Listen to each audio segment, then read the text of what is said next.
Alhamdulillahilladzi sakinata ala qulubil muslimin al mu'minin. Ashhadu an la ilaha illallah malikul haqqul mubin. Wa ashhadu anna Muhammadan abduhu wa rasuluhu shadiqul wa'dil amin. Allahumma salli wa sallim ala sayyidina wa maulana Muhammadin al-mab'usi rahmatan lil alamin wa ala alihi wa sahbihi wa tabi'in amma ba'du. Fa ya ayyuhal hadirun ittaqullaha haqqa tuqatih wa la tamutunna illa wa antum muslimun. Wa qala Allah ta'ala fil Qur'anil Karim ya ayyuhalladzina amanu taqullaha wal tandur nafsum ma qadamat ligad wattaqullaha innallaha khabirum bima ta'malun. Alhamdulillah, puja dan puji syukur kita panjatkan kehadirat Allah Subhanahu wa taala yang telah memberikan kepada kita nikmat dan karunia, di antaranya berupa kesempatan, kesehatan, terutama nikmat iman dan Islam. Sehingga kita bisa bersama-sama untuk hadir di tempat yang mulia ini untuk melaksanakan salah satu perintah Allah Subhanahu wa taala, yaitu salat Jumat. Hadirin jamaah Jumat rahimakumullah, mengawali khutbah yang penuh barokah ini, marilah kita senantiasa meningkatkan keimanan, ketakwaan kita kepada Allah Subhanahu wa taala dengan menjalankan semua perintahnya dan menjauhi semua larangan-larangannya. Sebagai upaya untuk meningkatkan kualitas takwa kita kepada Allah Subhanahu wa taala adalah dengan menjaga hati dari hal-hal yang merusak dan menjauhkan diri dari sebab munculnya penyakit hati. Hati adalah sumber penggerak kebaikan dan dapat memicu kita untuk beribadah kepada Allah Subhanahu wa taala. Nabi Allah Muhammad sallallahu alaihi wasallam pernah bersabda yang artinya, ingatlah bahwa di dalam jasad itu ada segumpal daging. Jika ia baik, maka baik pula seluruh jasad. Jika ia rusak, maka rusak pula seluruh jasad. Ketahuilah bahwa ia adalah hati atau jantung. Hadis ini diriwayatkan oleh Imam Bukhari wa Muslim. Saudara hadirin yang mulia, hadis di atas dapat dimaknai dari dua hal. Pertama, sebagai jantung. Dalam bahasa Arab disebut qalbun. Dalam tubuh manusia adanya di dalam. Jantung berfungsi memompa darah ke seluruh tubuh yang tiada terhenti melalui pembuluh darah. Jantung pula yang bertugas menyalurkan nutrisi ke seluruh tubuh dan membuang sisa-sisa metabolisme tubuh.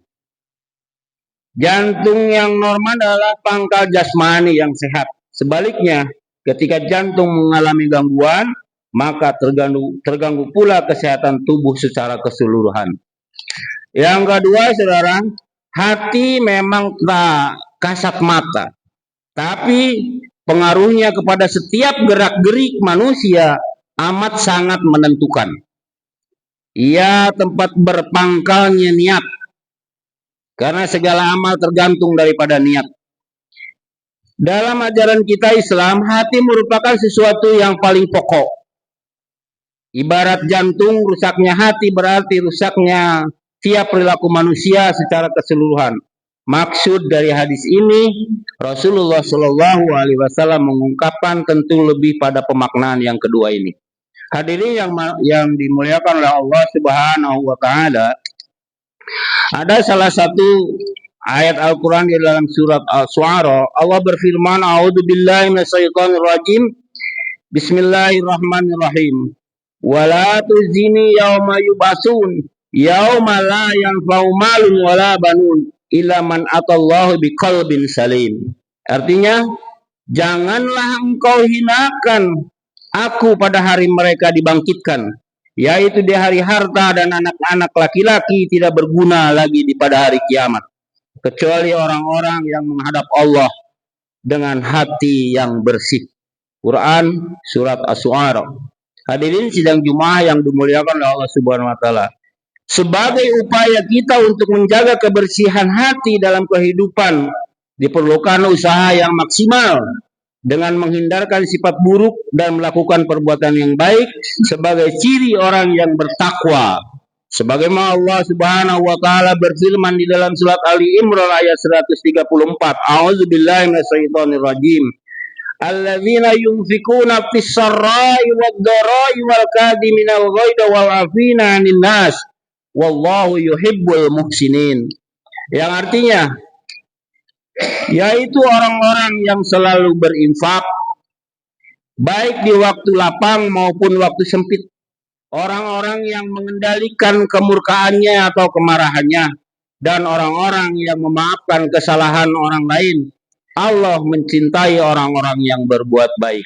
Di ayat berikutnya Allah berfirman, walladzina idza fa'alu fahisatan aw dzalamu anfusahum dzakarullaha fastaghfiru lidzunubihim wa may yaghfiru dzunuba illallah wa lam yusiru ala ma fa'alu wa hum ya'lamun.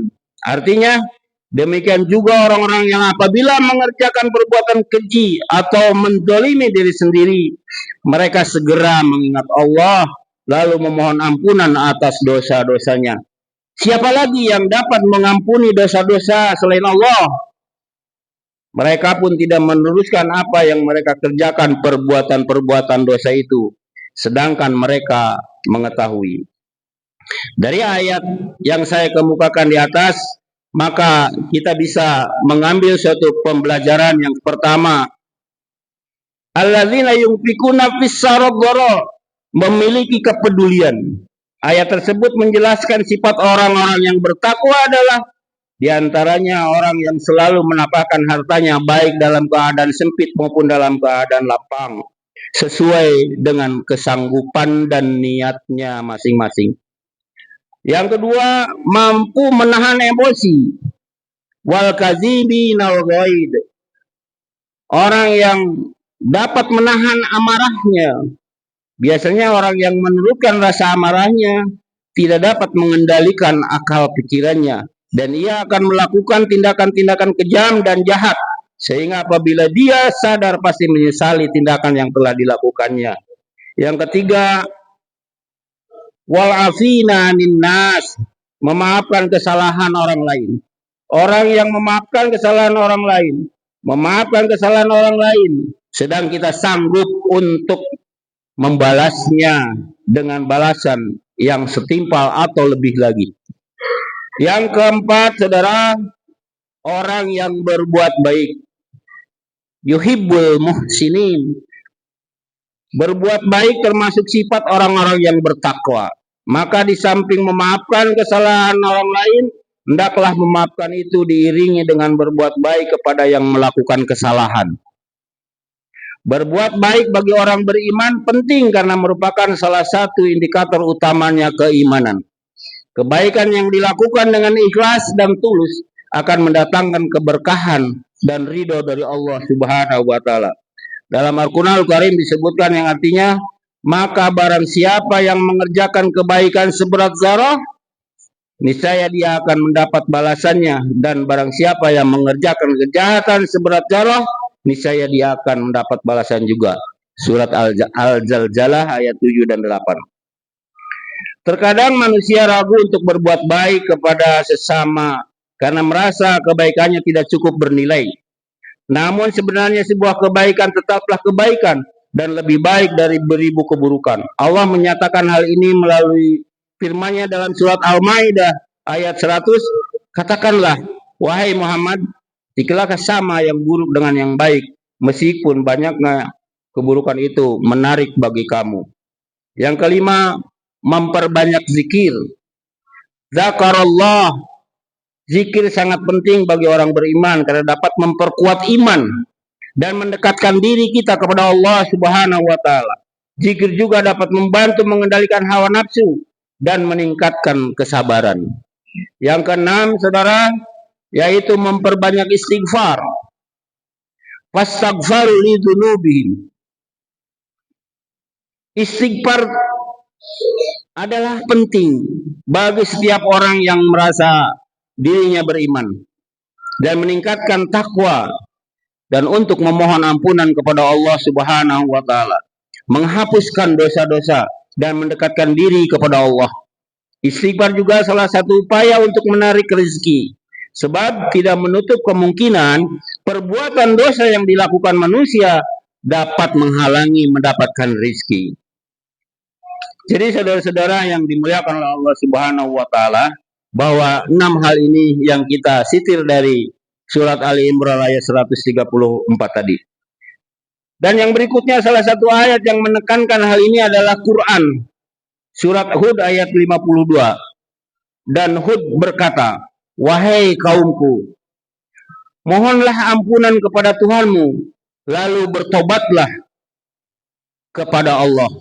Niscaya Dia akan menurunkan hujan yang sangat deras atasmu, dan Dia akan menambahkan kekuatan kepada kekuatanmu. Dan janganlah kamu berpaling dari Allah dengan berbuat dosa." Ayat ini mengajarkan bahwa dengan memperbanyak istighfar dan bertobat, Allah akan memberikan kita banyak keberkahan, baik secara jasmani maupun rohani. Saudara-saudara yang dimuliakan Allah, kebersihan hati menjadi bekal suatu kebahagiaan. Baik bahagia di dunia dan bahagia di akhirat. Dengan berusaha melakukan 6 hal dari ayat Ali Imran ayat 134 itu, satu, memiliki kepedulian. Yang kedua, mampu menahan emosi. Yang ketiga, memaafkan kesalahan orang lain. Yang keempat, menjadi orang yang baik. Yang kelima, memperbanyak zikir. Dan keenam, memperbanyak istighfar.